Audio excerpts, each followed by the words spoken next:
Hello guys, नमस्ते। Chauhan blogs में आपका स्वागत है। सभी बड़ों को मेरा हाथ जोड़कर नमस्कार और छोटे बच्चों को ढेर सारा प्यार। तो मेरी तो ईश्वर से यही दुआ करती हूँ कि मेरे सभी वीडियो देखने वालों को भगवान स्वस्थ रखे और हर प्रकार की खुशियाँ दे उनके घर में। तो चलिए वीडियो स्टार्ट कर लेते हैं। तो गाड़ी आई थी, हमारी गाड़ी को हो गए हैं काफ़ी दिन, क्योंकि हम भी बिजी थे, थोड़े से शादियां थी परिवारों में, तो उन शादियों में भी शामिल होना था, तो इसलिए हमको टाइम नहीं मिला था। घर पर ही पूजा कर ली थी, तो आज मिला था टाइम, तो हम गाड़ी को लेकर गए थे ओम शांति सेंटर, बाबा के घर, जो कि परम पिता परमात्मा शिव का घर है।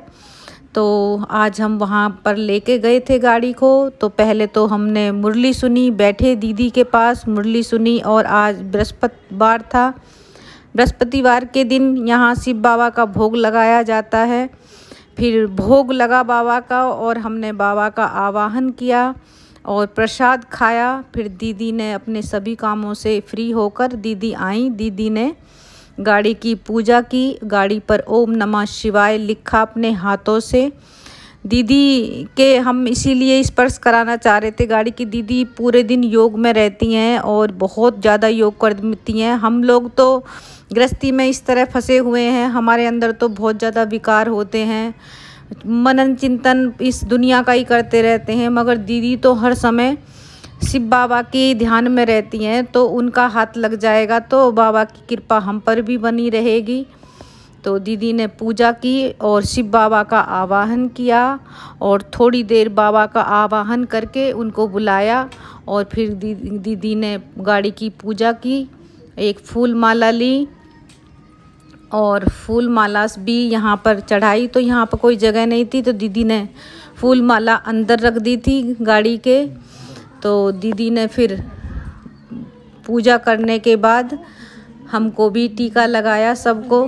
तो दीदी अपनी है ना दृष्टि देती हैं। दृष्टि देने से क्या होता है कि हमारे अंदर जो नेगेटिव एनर्जी होती है वो बाहर आ जाती है। हम भी बाबा की बच्चे बन जाते हैं, क्योंकि वो तो हर समय योग में रहती हैं। तो उनकी दृष्टि से हमें काफ़ी फ़र्क पड़ता है, क्योंकि हम तो गृहस्थी में फंसे रहते हैं। तो दीदी मौसी जी भी गई थी हमारे साथ। मौसी जी तो डेली सेंटर जाती हैं मुरली सुनने के लिए, हम लोग नहीं जा पाते हैं। तो मौसी हमसे पहले ही पहुंच गई थी सेंटर।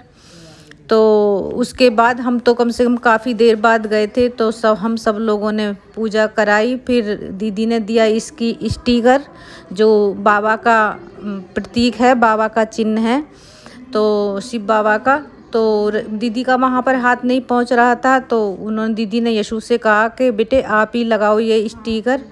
तो यशु ने गाड़ी के बीचों बीच फ्रंट पे शिव बाबा का स्टिकर लगाया, जिससे बाबा की कृपा बनी रहे गाड़ी पर। हम लोग गृहस्थी में इतना फंसे होते हैं कि इतने काम होते हैं, हम कहीं जा ही नहीं पाते हैं, मगर हमें बीच बीच में मंदिर और जहाँ भी जिसको भी हम मानते हैं गुरुओं को, वहाँ जाते रहना चाहिए। तो दीदी बैठी थी फिर ड्राइवर सीट पर। तो दीदी ने बैठ के थोड़ी देर किया शिव बाबा का आवाहन और गाड़ी को देखा। दीदी कह रही थी कौन सी गाड़ी है, गाड़ी बहुत अच्छी है। तो दीदी ने गाड़ी में बैठी, फिर उन्होंने शिव बाबा को थोड़ी देर मौन होके आवाहन किया और हमसे भी कहा कि आप भी शिव बाबा का आवाहन करो कि हमारी गाड़ी में आके बैठो। तो शिव बाबा भी हमारी गाड़ी में आके बैठे, हमको आशीर्वाद दिया। तो हम लोगों को आध्यात्म से जुड़ना चाहिए और अपने बच्चों को भी अध्यात्म से ही शुरू से ही बचपन से ही जोड़ना चाहिए, कि जो नींव हम बचपन में रखेंगे अपने बच्चों की, बड़े होकर भी बच्चे उसी रास्ते पर चलेंगे। तो ये माँ बाप का पहला फ़र्ज़ है, सबसे पहले अपने बच्चों को भगवान से जोड़ें। तो समय समय पर मंदिर लेके जाएं, तो ये बहुत अच्छी आदत होती है। दीदी ने गाड़ी में बैठकर फिर स्टिकर लगाया शीशे के ऊपर। तो उसके बाद फिर अच्छे से पूजा की। तो फिर दीदी ने एक पीछे भी बड़ा सा स्टिकर लगाया। तो पहले तो यशु ने साफ़ की, यहाँ शीशा थोड़ा सा गंदा हो रहा था, तो इसको साफ़ करके लगाते हैं तो अच्छे से चिपक जाता है परमानेंट। तो ये शिव बाबा का प्रतीक है। तो यहाँ पर हमने मौसी जी को मौसी जी के घर पर ड्रॉप किया, फिर आए हम अपने घर। तो अगले दिन दीपू हो गया है तैयार, इनकी जाने की तैयारी है कहीं की। तो ये जा रहे हैं कविता को लेने कनौर। क्या क्या कराया इसमें देखो, गाड़ी का लुक। ये बच्चे रोज नए नए खर्चे कराते रहते गाड़ी के अंदर। अच्छा ये भी हीरो खड़ा, ये कौन हीरो भाई, हमें पहचानने से बाहर है, ब्लैक चश्मा पहन कर। तो मिस्टर रजत चौहान कहाँ जा रहे हो? मैं जा रहा हूँ मामी जी को लेने के लिए। अच्छा मामी जी की आज गाड़ी में आएगी बैठ के? किसी की मामी, किसी की भाभी, अच्छा किसी की मम्मी, छवि की मम्मी, छवि की। अच्छा चलो ठीक है, लेके आओ। चलो मिलते हैं आपसे बहुत जल्द। ठीक। तो दीपू बैठ चुका है गाड़ी के अंदर ड्राइविंग करने के लिए, और आधे रास्ते से करेगा। नमस्ते।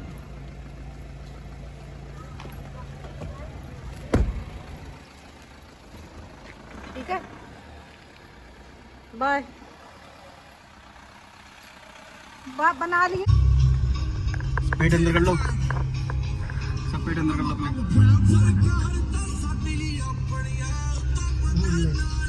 तो ये यहाँ पर पहुँच गए हैं कनौर गांव में कविता को लेने उसके मायके में।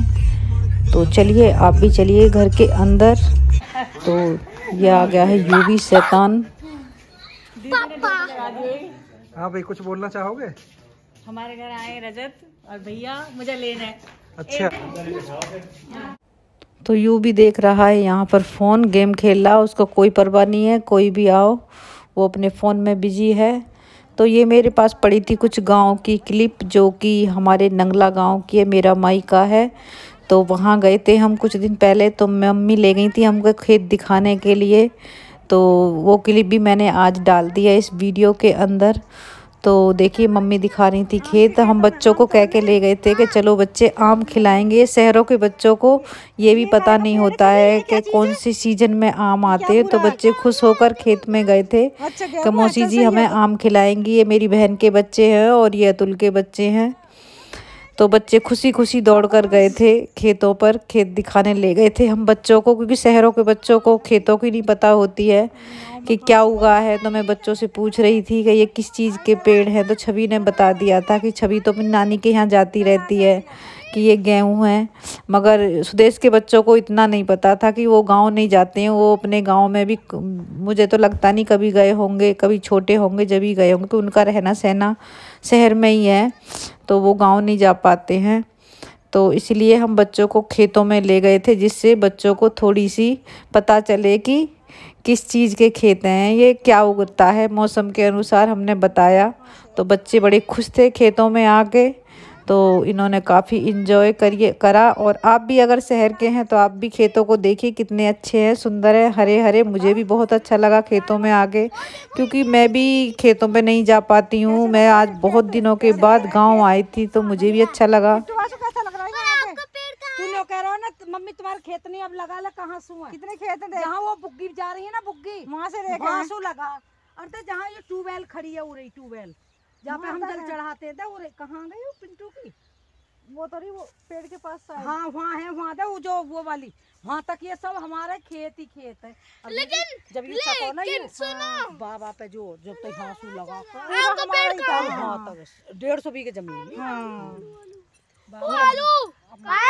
अगर आपको हमारी वीडियो अच्छी लगती है तो वीडियो को लाइक करें, शेयर करें, और चैनल पर नए हैं तो चैनल को सब्सक्राइब कर लें। तो नमस्ते, राधे राधे। आलू मिल गए, आलू ये छोटा आलू, तो बच्चों को काफ़ी अच्छा लगा। तो बच्चे नहाने लगे हैं ट्यूबवेल के अंदर। इन्होंने बहुत मस्ती की, निकालने से भी नहीं निकल रहे थे, ये काफ़ी देर ट्यूबवेल के अंदर नहाए थे। तो गांव में कभी कभी आते हैं बच्चे, सुदेश के बच्चे तो पहली बार ही ट्यूबवेल में नहा रहे हैं। तो कह रहे हम तो मौसी के यहाँ आया करेंगे।